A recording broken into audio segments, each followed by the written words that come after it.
Hi everybody, welcome back to another episode of our Dungeon Boss Hero Spotlight and Epic Review. I was not originally planning on doing another video quite so soon, but anytime we get a new hero or an epic release, I do feel it is an obligation to get a video out there as soon as possible so that you guys can make your decisions in terms of if it's something you want to pursue. It's no different with this particular instance here. I want to make sure that you guys get as much information about this epic as possible. This is definitely going to be geared to those people who maybe haven't ascended Bramble yet and are thinking about committing maybe some of the Celestial Evos to do so, to determine if you want to actually take it to the next level and work on that epic weapon. Those of you that are already maxed out, you can probably make your own decisions. You will likely just go for the epic, the same as I do. No, I guess there's no real reason you need to tune in other than to get my opinion, but I do appreciate feedback as well. So the last couple of epics that I've done have not received the highest marks, Echo and Sume. Both of them I was a little bit critical of. I'm going to try and remain a little bit more open-minded with Bramble here. I do think Bramble has some good mechanics here that are worth looking into. What I had usually considered to be necessary, or the only reason that we would want epic weapons before the rise of Solaris and the Beast teams, I did mention this in the hero priority guide for the epic heroes.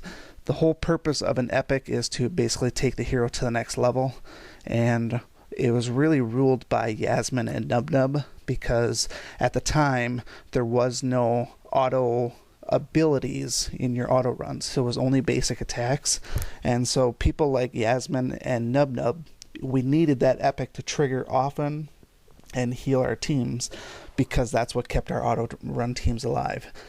That's no longer the case, so we can lighten up a little bit in terms of what it means to be a good epic weapon, although I do still think that is a main component. The proc or the ability or the instance that occurs when you have an epic weapon still needs to be something worthwhile. We saw with Sume, most people grabbed their torches and pitchforks and just absolutely did not like his epic. It was kind of, I guess, I don't even know how to describe it, except it just didn't function very well. It was a poor design. It didn't maximize Sume for what it needed to do. With Bramble, what I see from the main page here with his Goblin Dance Party, it may not necessarily be something like a cleansing regeneration that Yasmin would offer, but this Goblin Dance Party is nothing to scoff at. That's actually a great passive. Now, those of you who are still running Goblin teams, you guys are going to benefit from this the most, and that might be somebody who's maybe mid-50s, maybe low 60s. If you don't have Solaris yet, then you're probably still running Goblins. Up until Solaris came out, Goblins were my main auto-run team as far as Boss Island. They were the go-to team for Babel Mountain, Savage Grove, and Permafrost Ice Cavern. All of those were ran by Goblins very easily, and then just swapped out for Ice Team for Lava Academy, and usually Undead for Pestilence. With the Solaris Beast teams, you can pretty much run any Beast team on auto mode now, and it's no big deal. But those of you who are still running Goblin teams, if you have Bramble was always the glue that held the Goblin team together, because we needed him for his passives in order for the Goblins to really take effect and start getting extra turns and excessive crits and such like that. This Goblin Dance Party is going to keep that going quite a bit. So let's go out to his hero card and get a look at this epic quick. I'm going to try and keep this video short. We're not going to do any PvP. We'll do one PvE dungeon just for the sake of doing it, but we're going to try and keep it relatively short here. So his epic is attack, health, and skill. When we max this out, it is going to be a 30-20-20. So first things first, this 30% attack that you're going to get, I believe I mentioned this in my hero priority for tanks. Bramble is actually, as far as attack goes, probably one of the highest attack-based tanks out there.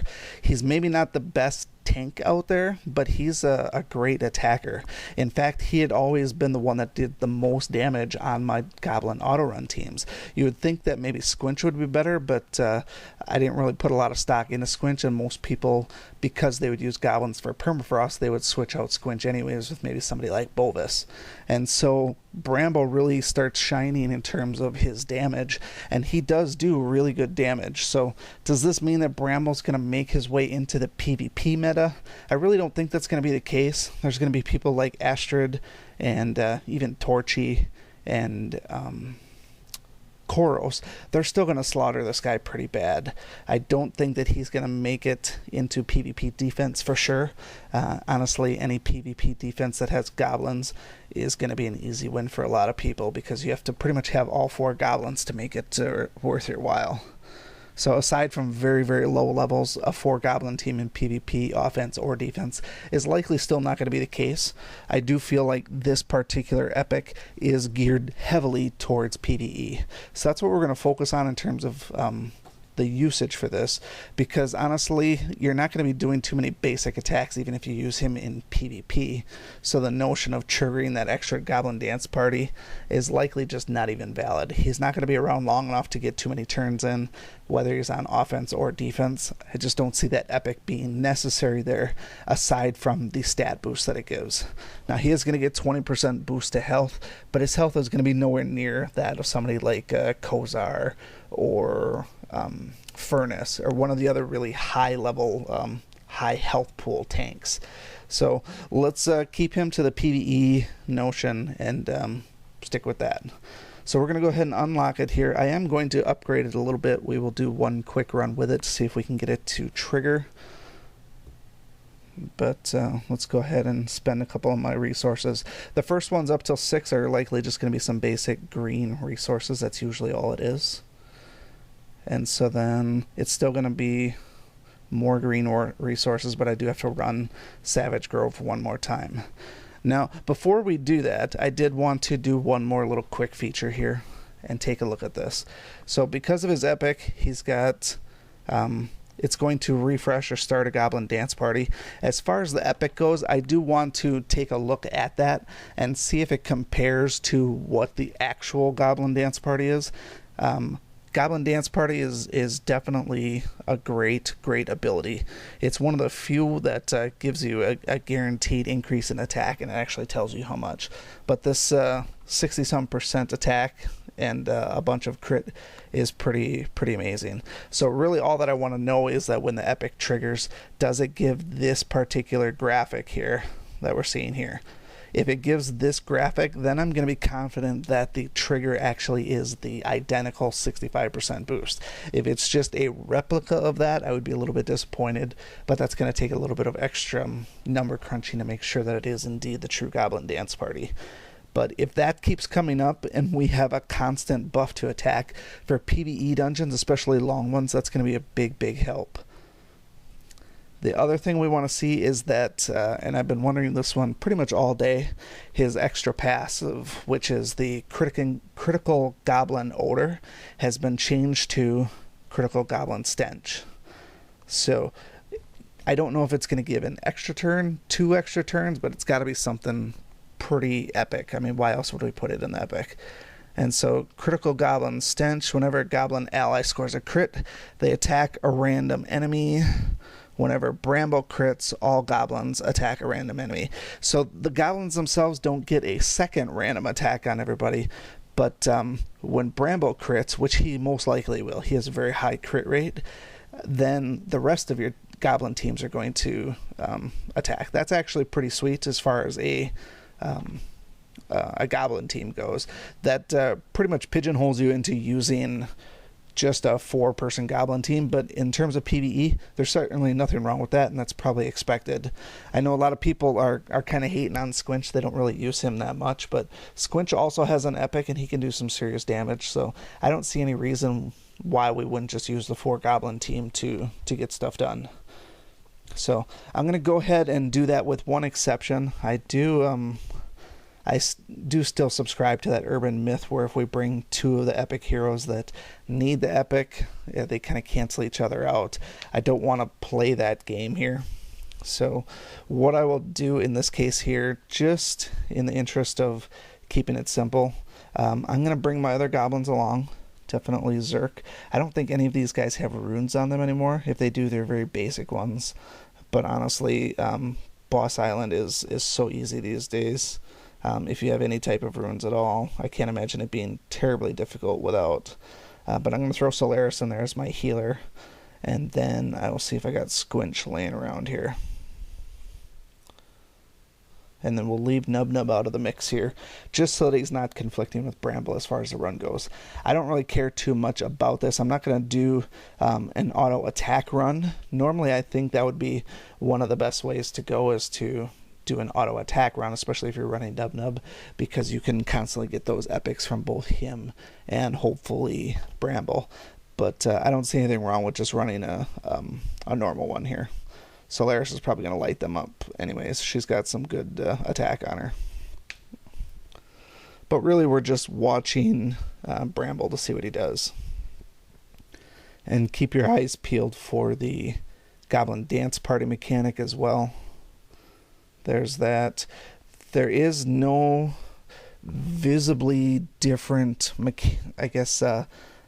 icon as far as the dance party goes. This suggests to me that it is the true Goblin Dance Party and not just a replica of it. But you can see these guys are just mopping through here. I think I do still have some runes on both Squinch and Zerk, just because I know I did run them up until really only a month or two ago. But they're tearing it up pretty good here. See if we can get one more epic out of it. Oh, he's doing his regular skills, so I guess nothing we can do there. Oh, there it is. Yeah, so I think if you get this thing to keep on proccing the nature of the crits with these goblin teams, you can just go nuts on pretty much any dungeon except for Pestilence, because you're always diseased. I would be shocked to get epic on this first run here, but I've had good luck before. Let's see how it goes.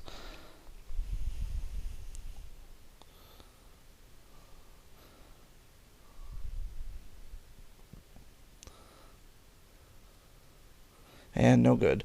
We did get our totem, though. That's about it. So, as we wrap up the discussion here, it really comes down to kind of a morphing into another type of video concept, and that is it worth it to go after this epic? I really do think that it is. There are still plenty of areas where you can use goblins, and for those of you that don't have Solaris teams, goblins are really the next best team out there. I think they've kind of surpassed the undead team in terms of running dungeons, just because they're so very, very, very quick. I think it makes for really, really easy dungeon running for the most part. And there are only a few instances where you can't use them too, because disease is really the only thing that's going to impact crit. I'm just looking to see where he is here. He's probably at the bottom. There he is. But yeah, his runes I have on him are nothing super great. Just a bunch of junk that I had around. Honestly, I don't think I've changed these runes out since almost since the beginning of creating the auto run team in the first place. But I definitely, in this case here, I am going to endorse this epic. I do want to take a quick look at it, though. We didn't take a look at his epic. It's really just a plain Jane hammer. It's really not anything great. Certainly, I've seen better. It doesn't stack up to some of the other epics, but it's better than Stonefist. It's better than Agarok. So, but it's certainly not Bulbous. Bulbous has probably one of the coolest epics out there. So I'm going to go ahead and put my other little jester thing back on him. But anyways, as I was saying, in terms of epics and going after this one, this would be one that I'm not afraid to spend some of my resources on and get it up to level 12. Partially because, just to reiterate, the epic is going to do a 30-20-20. That extra skill is going to boost his crit already, which is going to save you the hassle of putting any type of runes on him that are going to require extra skill or extra crit. He is also going to get a massive attack boost, which is going to be probably the most impressive shining aspect of this epic, is that attack boost. Because like I said, his attack base is already very, very high with 2100 at 6 stars and level 70. So With that said, we'll go ahead and wrap things up. Like I said, this one here does have my stamp of approval. If you do have any questions, comments, concerns, feel free to leave them below. There's not really much that we could suggest as far as teams to run. You want to run Goblin teams, obviously. If you're getting itchy to run Bramble and PvP attacks, leave a comment. We can certainly work out a team for you, depending on what sort of level you are and what sort of heroes you have. Otherwise, thanks for watching, and we will see you again next time. And make sure you guys have a happy and safe Thanksgiving. Thanks.